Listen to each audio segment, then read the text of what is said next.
Hello दोस्तों, good morning to all of you. आप सब लोग कैसे हैं? आई होप आप सब लोग बहुत अच्छे होंगे और आप लोग बीटीसी के लिए आप लोगों ने पढ़ाई स्टार्ट कर दी होगी। तो जैसा कि कल हम लोगों ने 50 क्वेश्चंस तक क्वेश्चंस देखे थे, तो आगे अब हम लोग देखते हैं 51 से। अब जिस शब्द का अर्थ पूछा है, तो अब जिस शब्द का अर्थ क्या होता है? शंख, कपूर, कमल या उपयुक्त सभी। आप लोग भी आंसर देते चलिए।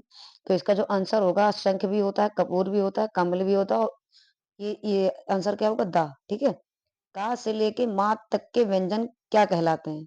जो का से माँ तक के व्यंजन होते हैं वो स्पर्श व्यंजन होते हैं। ठीक है। निम्नलिखित शब्दों में कौन सा शुद्ध है? अधीन। अधीन। अधीन शब्द होगा, अधीन। ठीक है। चलिए 54 में चलते हैं। ये देखिए, मोंटेसरी विधि। जैसे मोंटेसरी विधि जानते होंगे आप लोग। मोंटेसरी विधि का उपयोग करते हैं लेखन शिक्षण में, मौन वाचन में, सस्वर वाचन, उपयुक्त सभी। लेखन शिक्षण में करते हैं इसका यूज। ठीक है। छा संयुक्त वर्ण संयोग से बनता है। छा जो होता है वो का और शा से बनता है। छा। इसका देखिए आंसर भी क्या होगा? दा। ठीक है। देखिए, पर्वत शब्द का समानार्थी शब्द। पर्वत का शब्द का समानार्थी क्या होगा? घन, कूट, आगार या पादप। बताइए। पर्वत। पर्वत शब्द का समानार्थी बताइए आप सब लोग। पर्वत शब्द का समानार्थी बताइए। बताइए। इसका आंसर होगा सी, कूट।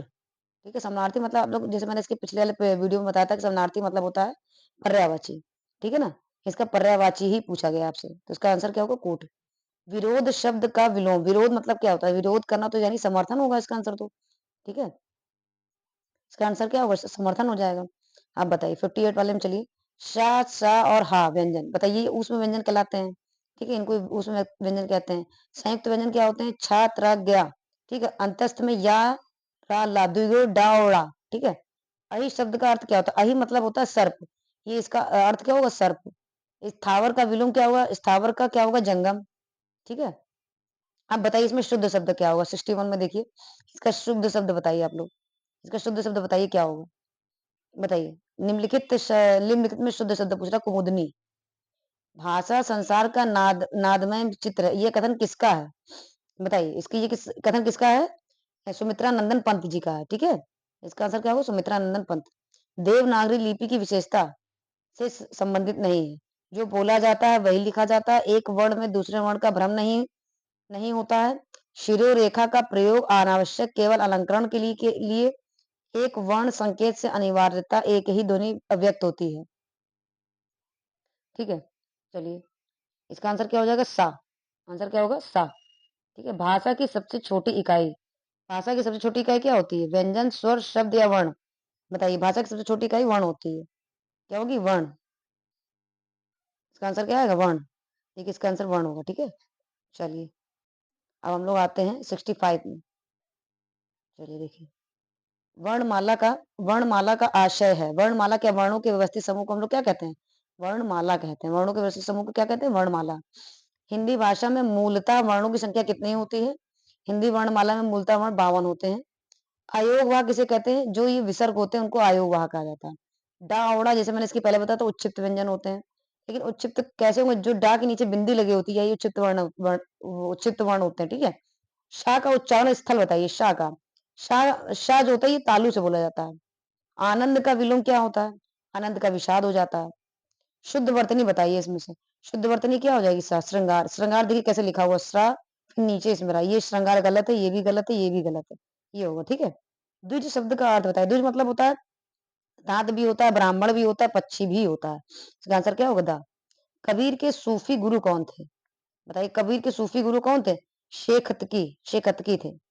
क्या भूलूं क्या याद करूं, ये क्या है? एक तरीके की, ये एक तरीके की आत्मकथा है। ठीक है।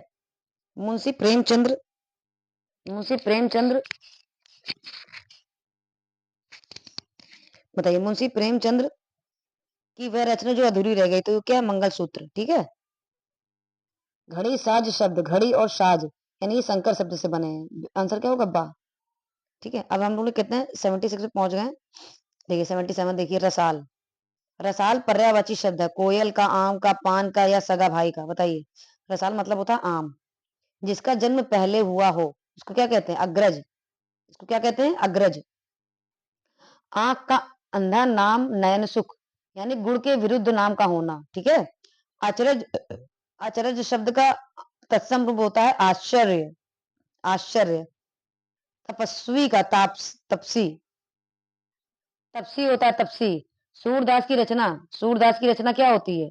सूरदास की रचना साहित्य लहरी।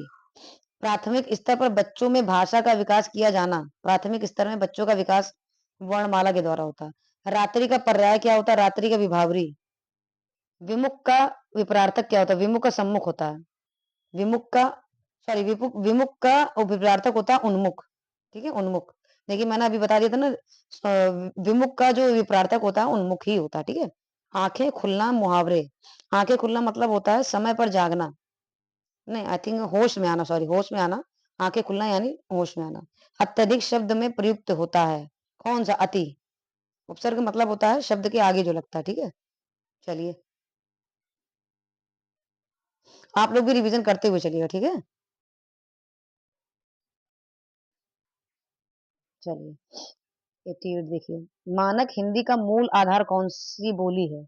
ब्रज बोली, खड़ी बोली। मानक हिंदी का जो मूल आधार है वो खड़ी बोली है। दिए गए विकल्प में कौन सा सरस्वती का पर्यायवाची नहीं है? भारती तो होता है, शारदा भी होता है, वीणापाणी भार्गवी नहीं होता। आई थिंक ये दुर्गा जी का होता है भार्गवी। आप लोग भी देख लीजिएगा एक बार। भिक्षुक, उक मैं प्रत्यय पूछ रहा, उक उक प्रत्यय होगा। लघु शब्द का विपरार्थक क्या होता है? लघु मतलब होता है विशाल, या दीर्घ भी बोल सकते हैं इसको हम लोग। यानी ये हो जाएगा दीर्घ। पूरब और उत्तर के बीच को हम लोग क्या कहते हैं? ईशान कहा जाता है। क्या कहा जाता है? ईशान। हिंदी में स्वर कितने होते हैं? 11। मनुष्य में उच्चारणोपयोगी अवयव, अच्छा ये तो सभी होते हैं, कंठ, कंकाल, दंत उपयुक्त सभी होते हैं। ध्वनि विज्ञान में अध्ययन किया जाता है। ध्वनि विज्ञान में मानव के मुख से निकली ध्वनि का। ठीक है।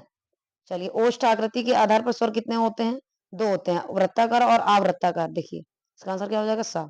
व्यंजनों को उच्चारण की दृष्टि से बांटा जाता है। व्यंजन कितने प्रकार के? 2, एक स्वर और एक नहीं। व्यंजन जो होते हैं 3 भागों में बांटा जाता है इनको, सॉरी। ह्रस्व, दीर्घ और प्लुत। नहीं, सॉरी सॉरी, 3 भागों में बांटा जाता है। ठीक है। व्यंजनों को उच्चारण की दृष्टि से 3 भागों में बांटा गया है। ध्वनि के उच्चारण में होने वाले यत्न को प्रयत्न कहा जाता है। यह होते हैं, ये क्या होते हैं? श्वास की मात्रा से भी होते हैं, स्वर तंत्री के में कंपन से होते हैं, जीवा तथा अन्य अवयवों द्वारा होते हैं, यानी उपयुक्त सभी से होते हैं। ठीक है। चलिए, आज हम लोग 100 क्वेश्चन से देखेंगे। ठीक है। निम्नलिखित में दंत व्यंजन, दंत जो होता है, देखिए दंत कौन सा होगा? ता था दहना ना, आई थिंक ना होना चाहिए। देखिए ना। अब वह आश्चर्य, हर्ष, शोक, उत्साह इत्यादि व्यक्त करने में किसका प्रयोग होता है? विस्मयादि, विस्मयादि बोधक का यूज करते हैं। तो अभी हम लोगों ने आज 100 क्वेश्चंस तक तो कर लिए हैं बहुविकल्पी। कल इसके आगे कंटिन्यू करेंगे। कल बहुविकल्पी वाले क्वेश्चंस खत्म कर देंगे हम। ठीक है। फिर हम लोग लघु उत्तरी पे आएंगे, सॉरी अति लघु उत्तरी फिर लघु उत्तरी। ठीक है। तो चलिए फिर हम लोग कल मिलते हैं। और अगर आपको मेरा वीडियो और मेरा चैनल आपको अच्छा लगता है तो मेरे चैनल को लाइक और सब्सक्राइब जरूर करिएगा। Thank you.